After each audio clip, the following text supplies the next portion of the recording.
NCAA tournament brackets are set. I'm Dave Denholm. The number 1 seeds in all regions: Villanova in the East, Kansas in the Midwest. The South has North Carolina number 1 and Gonzaga in the West. Gonzaga joined by the 2 seed in the West, Arizona. Kentucky's the 2 seed in the South, Louisville in the Midwest, and Duke the number 2 seed in the East. Other notable matchups: UCLA's a 3 seed in the South. They'll take on Kent State in the first round, and Northwestern into the tournament for the very first time. They're the 8 seed right below Gonzaga in the West, and they'll battle the 9 seed Vanderbilt in the first round. NASCAR at Las Vegas Motor Speedway. Martin Truex Jr. won all 3 stages to take the checkered flag. Kyle Larson finished second. Chase Elliott third. Kyle Busch and Joey Logano got into a tussle after the race. Here's Logano afterwards. There wasn't much talking. There's a lot of swinging. I don't know. I was racing hard there at the end with their Penzo Ford, and Kyle and I usually race really well together. We usually never have any issues. Sound courtesy of Fox TV. Once again, that's after the race at Las Vegas Motor Speedway. Moving on to the NBA, Boston over Chicago on Sunday, 180. Isaiah Thomas, 22 points. Indiana beat Miami, 102-98. Paul George, 28 points, 10 rebounds. Nets over the Knicks, 121-12. Brook Lopez, 25 points. Games going on right now. Late in the second quarter, Portland leading Phoenix in Phoenix, 54-42. Cleveland on top of Houston, 57-47, and that's late in the second in Houston. And late in the first quarter at Staples Center, Philadelphia on top of the Lakers, 32-26. World Baseball Classic. The United States jumped out early and often against Canada. They had 7 runs in the first 2 innings, leading 8-0 now going into the bottom of the 8th. The United States still on top of that one. Japan beat the Netherlands. Dominican Republic over Colombia, 10-3. And Puerto Rico beat Italy, 9-3 the final in that game. This is NBC Sports Radio and the NBC Sports Radio mobile app.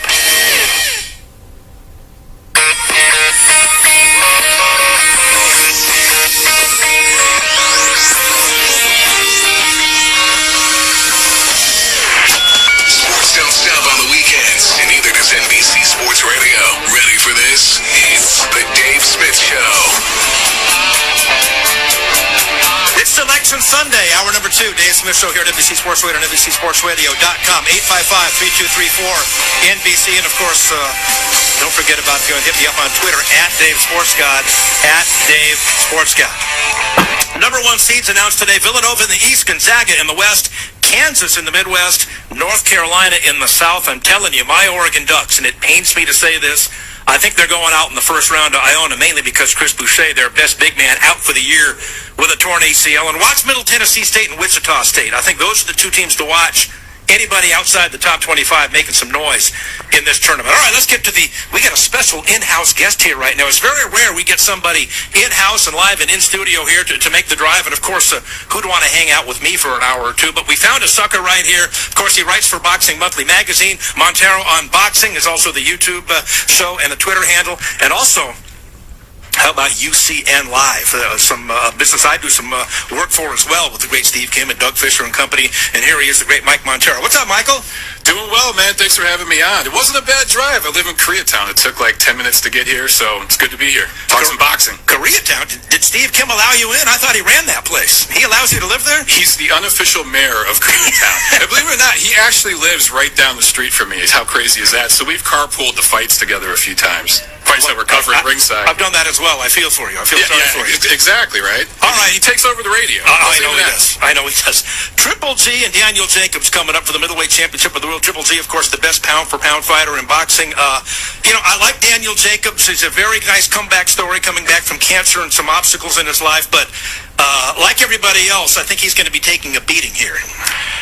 That's the common theory. That's what most people think. I will say this. Daniel Jacobs is in the shape of his life. I just saw a tweet he sent from camp. Of course, he trained in the Bay Area for this fight. He's from New York, but he worked in the Bay Area with Virgil Hunter, who trains Andre Ward, one of the pound-for-pound best fighters. He had a great, great camp. In the best shape I've ever seen him. So he's taking this fight very, very seriously. He knows the challenge in front of him. You talked about him overcoming cancer. I think coming through something like that, going through something like that, and coming out the way he has, coming back, all of his fights since coming back, he's won by knockout. I think he feels relaxed, and he feels like, hey, man, if I can get through that, I can get through Triple G. However, Gennady Golovkin, that's a monster right there. Now, you know, the common school of thought, and this is what most people say who follow boxing, well, the way to beat Triple G is to side, jab, stay away from him, turn him, and try to slap him around and box him for 12 rounds. But I think that underestimates. He has a great jab. He's an underrated boxer. He's great at cutting the ring off. So is that the best strategy? Or maybe somebody in there like Canelo or somebody who can really pop and hit him and get his attention and maybe hurt him with something. Is that the best way to go? Well, he hasn't been beat yet, so we don't know what the best way to go is, right?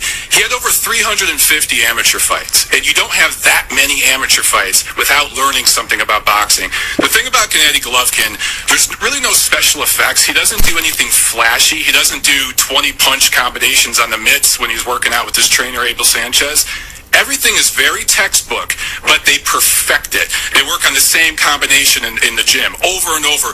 He works on his footwork. He shadow boxes, does everything so detailed, so detail-oriented. When he gets in the ring, he's just a seek and destroy fighter. And I think there's a stereotype with that style. A lot of people think, oh, well, this guy isn't really light on his feet. He's not really a boxer. But he, as you said, he cuts off the ring very well. He's probably the best in all of boxing. And guys that have tried to slide out on against the ropes. Willie Monroe. Exactly. Yeah. He will reach with a right hook to the body. If you're moving to his right, if you're going to his left, he'll slap you with the left hand. And I've seen him, I think he was fighting Martin Murray, a very good fighter who was the same size as Daniel Jacobs because he's the taller guy against Golovkin. He clipped Martin Murray sliding out on the ropes right under the ribs with a right hook to the body that dropped him and changed that fight. So Gennady can catch people trying to move on him. And I think that's what he's going to do Saturday night with Jacobs. Now, you look at Gennady Golovkin, probably the best, I'd say the best in the world pound for pound, especially now that Floyd Mayweather is retired. But now Floyd says he's coming back, but he says he's only coming back to fight Conor McGregor. So I know this would create a lot of interest. It'd be a huge pay-per-view, get a lot of UFC fans over to boxing. But how do they make this happen? Because Dana White has McGregor under contract for 4 more fights and says he's not going to let him out. And I'm sure Dana's using this as a ploy. He wants to co-promote this and get a piece of the action. So without cutting Dana in for some of the profits here, he's got him under contract. How do they make this happen? There's several issues because you talk about Dana White. As far as I know, he's not a licensed boxing promoter. So that's an issue right there. And then you mentioned the contract he has with UFC. You know, Conor McGregor just got his boxing license. So I don't know how you put all this together. There's so much legalese. These deals are so complicated to make. I think it's all a ploy just to try to get Manny Pacquiao to talk about a rematch with him because Pacquiao's had a couple of fights that were supposed to happen this spring that didn't come together, fell through one way or another, and now he's open in maybe June, July, and that's when Floyd wants to fight. So either way, we had the money grab of the century in May 2015 with Mayweather-Pacquiao. We're going to get the money grab of the century part 2, whether it's Pacquiao again or McGregor. And, you know, I said before Mayweather-Pacquiao on the air here, Michael, you don't need to buy this fight. I'll tell you exactly how it's going to happen. You don't need to buy this pay-per-view. Floyd's he's going to spin, he's going to hold, he's going to dodge, he's going to keep the jab in his face, he's going to outbox him, he's going to slap him around for 12 rounds and win an easy decision, which is what happened. Now, with Conor McGregor with no boxing experience, doesn't Floyd slap him around for 12 rounds and win an easy decision, or maybe does he stop him late if he decides to open up on him? I guess it depends how much trash Conor McGregor talks. If there is a Floyd Mayweather of the UFC, it is Conor McGregor, right? That's going to be better than the fight, the lead-up. Absolutely. Yeah. This is going to be the circus, the circus coming to town. They'll probably do a huge press tour all over. They'll probably go over to the UK as well. That will be a lot of fun. But for McGregor, he doesn't even have amateur boxing experience. You see some of these MMA fighters actually box the little amateurs, and they can, they're pretty good with what they call stand-up. But the stance and the footwork and transferring your weight from your back foot to your front foot, turning over on your punches, those little fundamentals that for boxers who start as kids, it's second nature. It's just a reflex. They don't think about it. We've seen some footage of Conor McGregor sparring and boxing getting tuned up by journeymen, and you can tell he's thinking about everything he's doing. He's thinking about every move he makes. That split second in boxing, that gets you knocked out. Now, Floyd doesn't knock people out. So I think this would probably go all 12 rounds. But if Conor tries to go for it and slaps him or does something dirty, Floyd might get him out of there if it happens. Montero on Boxing. You see him on YouTube. That's the Twitter handle. Of course, Boxing Monthly. He writes a column every month in UCN Live as well. You can see him there. And I'm part of that as well with Doug Fisher and Steve Kim and company with Dave Smith here at NBC Sports Radar and NBCSportsRadar.com. Okay, Julio Cesar Chavez Jr. and Canelo Alvarez coming up. Now, I'll qualify this by saying I've heard this before. But Chavez Jr. right now says he's on weight for the first time in his career. This time he's serious. He's taking boxing seriously now and training hard for the first time. Didn't have to go to camp and lose 30 pounds. He's on weight. He's focused and ready to go. And he's bigger than Canelo is. A lot bigger. And I know Ray Mancini thinks Chavez Jr. can win this fight when I had him on. So any chance at all for Chavez Jr. against Canelo? Absolutely. I think, really? Yes. Wow. Yeah. I think that this is going to be a better fight than people are expecting. When it was first signed, when it was first announced, I reacted like most people, like, what the hell is this, you know? Especially with the catch weight, 164.5 pounds. We can't forget that half. Canelo's been kind of fighting at his own weight. It was the junior Canelo weight at 155. Now it's super Canelo weight at 164.5. But I've seen pictures of Chavez. I've seen footage of him in camp working out. He looks good. He looks very, very good. I mean, he looks a little emaciated because he's cutting so much weight. But I think that the one key factor here that a lot of people don't know, there's no rehydration clause. So both guys are probably going to come into the ring that night on May 6th, probably as cruiserweights. They probably won't even be light heavyweights. They'll be cruiserweights. And if you've seen the footage from the press tour, these guys face-to-face, Chavez is a lot bigger, a lot taller, broader shoulders, just a naturally bigger man. So if he can comfortably make that weight and rehydrate and be comfortable in the ring to go a full 12 rounds if he needs to, because I think this is going to be a war of attrition, this thing might get interesting, particularly in the later rounds. Let's say Canelo gets past this, as most people think, and now he and Triple G, I know Oscar and Canelo have been avoiding this fight for a long, long time, but eventually they're going to have to take it here. So how does that match up? Canelo's a strong guy, hits hard. Maybe he can tag Triple G and get his attention early, but how do you see that one coming out if they fight? I think of all the fighters that Golovkin has faced so far, and of course he's got to get past Jacobs and Canelo's got to get past Chavez, but Canelo would present a unique package that he hasn't faced yet. Canelo's built compact. He's got a strong upper body. He has underrated hand speed, underrated head movement, and upper body movement.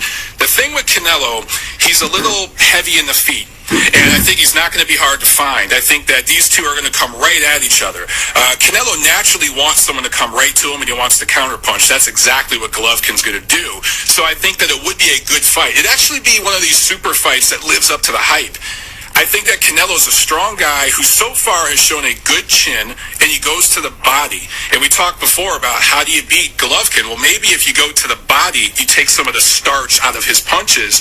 I think that could be a very, very interesting fight. Can he take the pounding? I mean, he's going to be right there in the pocket. He's going to be in the lion's mouth there against Triple G. He's not a guy who's going to move and box. Yeah. Can he take the punishment? What kind of a chin? And that doesn't seem to be a good recipe against Golovkin. No, and I think we're going to, this Chavez fight, we're going to learn a lot from it. Can he take shots from a bigger guy? Golovkin's not a big middleweight. That's something that's a misconception that he's this big middleweight. He comfortably makes weight. He's a couple pounds under usually. He fought as light as light welterweight in the amateurs when he was a junior amateur. So he's not a very big guy himself. And in the ring that night, should these two fight, should Canelo and Golovkin fight, Canelo's going to be the heavier guy. Can he absorb the punches? We'll find out. But if he could take punches from Chavez, I think the wisdom here with Golden Boy Promotions, what they're thinking is, if he could take shots from a guy that big, punching down with leverage, he should be able to hang in there with Golovkin. And the old saying is, as the heavyweight division goes, so goes boxing. And throughout history, the heavyweight division has fueled money and fueled everything in the sport of boxing. Not so much lately, but we got an exciting prospect in Anthony Joshua in England who's fighting Vladimir Klitschko coming up here. Deontay Wilder, the American with a piece of the belt here, just coming off a knockout win over Gerald Washington. We got Anthony Parker down in New Zealand who's fighting Huey Fury coming up, the brother of Tyson. All this comes together and they all fight each other. Who comes out on top, do you think? Who's the best heavyweight in the world? Right now, the number one spot for me is vacant. We just don't know. You talk about Anthony Joshua, and he's one of these guys that has the look, right? Everything looks prototypical 21st century textbook heavyweight, right? Super heavyweight. maybe he's Vladimir Klitschko version 2.0. We'll find out when he fights Klitschko in late April. Can he take a punch, though? Can he take a big shot from somebody that is as big and strong as him, as tall as him, that's punching right at him? He's 6'6", so a lot of the guys he's been fighting are smaller and punching up at him. How is he going to react when he fights Klitschko, who's a little taller maybe, who's going to be punching straight at him? Joseph Parker, I like him a lot, but he's kind of rough around the edges. And he needs to clean a lot of things up. The thing so far with Parker, though, he's shown a good chin. We've seen him get tagged, and he's responded well. So Deontay Wilder, that's another one. You know, he's looks great. He's very athletic, fast and fluid for such a big man. But he hasn't fought very good opposition. He probably has the weakest opposition of all those guys. And Parker and Joshua, they're still prospects. Wilder's got over 30 pro fights, but he hasn't fought anybody yet. So these guys have to fight each other. All I know is these are good questions to have, good problems to have. The heavyweight division's hot again. It's just global now. It's not just Americans. And American boxing fans are going to have to get used to the fact that the best fighters now, they're coming in all shapes and sizes and from all over the world. And unfortunately, we used to have boxing teams all over the country back in the day in every city, and they'd have traveling teams, and we'd develop our young heavyweight fighters. And now our best athletes aren't going into boxing anymore, which is a big problem. They're in the NBA, they're in the NFL, and all the boxing teams and the clubs from the past are all gone now. It's unfortunate. Yeah, the money's dried up. You know, the amateur boxing program used to be funded very, very well, and the funding just isn't there. And it's hard to get an American kid involved in boxing. You know, growing up, I loved boxing, but I kind of was brought into it by my family. And that's generally how most boxers, at least in America, are brought into the sport. It's through their families. It's through hunger. It's a way to fight yourself out of a bad situation. There's so many kids, though. You look at basketball, you can go play overseas. You can go play in Italy. You can play in Argentina. So if you don't make it to the NBA, you still have options. In boxing, you're not making big money till you get to that championship level. Now, at the top level, you can make tens of millions of dollars in one night. We've talked about Mayweather-Pacquiao. That was $500 million of business in one night. But when you're starting out, you're making $500, $1,000 for a 4-rounder. That's hard to get a kid to dedicate himself to a sport where it's that hard. So I don't know. I don't know what the answer is. We are seeing more of these heavyweights transfer over from basketball, from football, guys who maybe blow out your knee or something like that. And in boxing, of course, you're on your feet, but it doesn't require, you're not going to run a 40-yard dash. So if you blow out your knee, you can do pretty well in boxing. The problem is these guys aren't used to getting punched on the chin, and they're not used to the endurance boxing requires. Live and in studio, Michael Montero from Montero on Boxing, Boxing Monthly, UCN Live, UCNLive.com. Last question. You mentioned it. Triple G's not a big middleweight. He said over the years, I can get to 54 easy, especially if the money is right. And they talked about Ian Floyd, and, he'd probably have to. There'd be so much money to be made there. You bring him down to 54, maybe Floyd throws enough money out there, bring him down to 52, between 50. I don't know. Floyd have any chance at all against Triple G? Of course he has a chance. I mean, if they drain Triple G, we talked about how he cuts off the ring, your feet get heavy when you cut weight like that. It really, really takes a lot out of your body. And Golovkin hasn't weighed less than, I think, 157, 158 so far as a pro, at least not in many years. So, and he's also getting up there in age. He's in his mid-30s now, approaching his late 30s, so he's not that much younger than Floyd. And Floyd is maybe better preserved because he doesn't fight very often. There were several years there where he's fighting once a year or so, and his style lasts longer. I would favor Golovkin, don't get me wrong. I don't think Floyd would ever utter Triple G's name. Floyd Mayweather is the best matchmaker in modern boxing history, and he only signs the dotted line if he knows he's going to win. More businessman than boxer. All right, Mike, tell us real quick before we let you go here how we can find you on Twitter and on YouTube and your in the magazines you write for. Please find me my YouTube channel, Montero on Boxing, and it's the same handle for Twitter, Instagram, Facebook, all that good stuff. You can find my articles in Boxing Monthly magazine. I do some work with Undisputed Champion Network with Dave. Just find me out there on social media for the best in boxing news and analysis. Please subscribe to my channel, follow me on Twitter, all that good stuff. Well, thanks for coming in live. This is awesome. Thanks for having me. Appreciate it. There he goes, the great Michael Montero with Dave Smith here at NBC Sports Radio. Hey, this is Tim Wakefield, two-time World Series champion with the Boston Red Sox. And